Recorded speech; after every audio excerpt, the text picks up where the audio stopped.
Bab 8. Tunjukilah kami jalan yang lurus, melangkah di atas cahaya keabadian. Ayat ihdinas siratal mustaqim adalah permohonan suci yang keluar dari inti terdalam hati seorang pencari. Ia bukan hanya sekadar meminta petunjuk, tetapi menunjukkan bahwa jiwa telah menyadari bahwa tanpa cahaya dari Tuhan, ia akan tersesat dalam gelapnya nafsu, ego, dan ilusi dunia. Dalam dunia tasawuf, kalimat ini dianggap sebagai napas inti dari seluruh Al-Fatihah. Ini adalah teriakan halus dari ruh yang rindu pulang. Seorang sufi tidak hanya membaca ayat ini dengan lidah, tetapi menggumamkannya dalam tiap langkah hidup. Ia tahu, jalan itu ada, tapi untuk melihatnya, ia butuh diterangi. Dan cahaya itu hanya milik Tuhan. Jalan lurus, as-siratal mustaqim, bukan hanya rute menuju surga. Ia adalah jalan yang menghubungkan antara kehendak manusia dan kehendak ilahi. Jalan ini adalah keseimbangan antara cinta dan takut, antara ibadah lahir dan ibadah batin, antara kerja keras dan ketundukan pasrah. Dalam dunia sufistik, jalan lurus tidak selalu tampak indah atau mudah. Kadang jalan itu penuh duri, penuh kehilangan, penuh kesepian. Tapi justru disitulah nilai jalannya. Ia melatih jiwa untuk tetap teguh, tetap jujur, tetap berserah.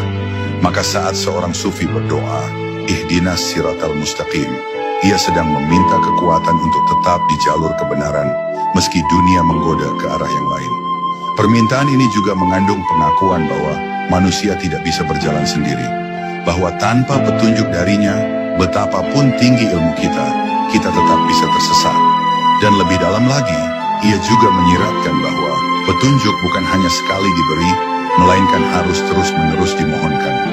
Hari ini kita mungkin berada di jalan lurus, tapi siapa yang menjamin esok kita tetap teguh? Inilah sebabnya para sufi memohon petunjuk setiap hari, bahkan setiap rakaat dalam salatnya. Karena jalan ini seperti lautan luas, dan petunjuk Tuhan adalah kompas yang menjaga arah kapal ruhani agar tidak hanyut oleh gelombang dunia.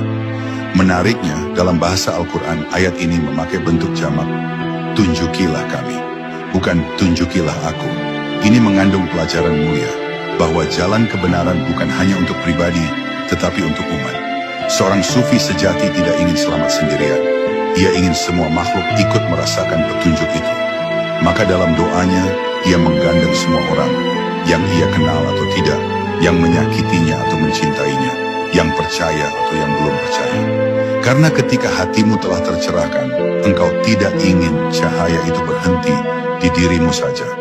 Engkau ingin menjadi lentera bagi yang lain, tanpa menghakimi, tanpa memaksa.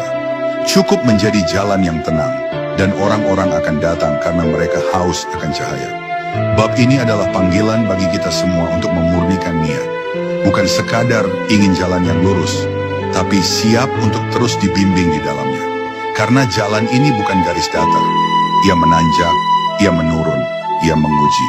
Tapi selama kita terus memohon, terus melangkah, dan terus percaya bahwa Tuhan memegang tangan kita, maka tidak ada jalan yang terlalu berat.